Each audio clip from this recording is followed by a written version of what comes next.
Copy SSC English second paper এই বইটি থেকে ট্যাগ কোশ্চেনের প্র্যাকটিস করা হচ্ছে। সেখান থেকে 115 নম্বরের 5টি প্রশ্নের সমাধান করা হবে। এ নাম্বারে বলছে হানি টেস্ট সুইট, অর্থাৎ হানি খেতে মিষ্টি, তাহলে ট্যাগ হবে ডাজেন্ট ইট।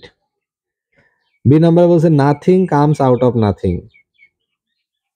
এর ট্যাগ হবে ডাজ ইট, কারণ নাথিং এর জন্য ইট আর কামস এর ভিতরে আছে ডু বা ডাজ, আর এটা যেহেতু নেগেটিভে তাহলে ট্যাগটা হবে অ্যাফার্মেটিভ বা পজিটিভে।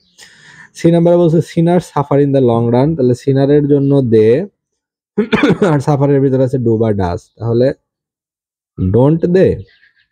ডি নাম্বারে বলছে how sweetly the bird sings, অর্থাৎ পাখিটি কি মিষ্টি ভাবে গান গায়, তাহলে দি বার্ডের জন্য ইট আর সিং এর ভিতর ডু বা ডাজ, তাহলে ডাজ, তাহলে ডাজেন্ট ইট। ই নাম্বারে বলছে have your meal just now, তোমার খাবারটি এখনই খেয়ে নাও, তাহলে এর ট্যাগ হবে উইল ইউ।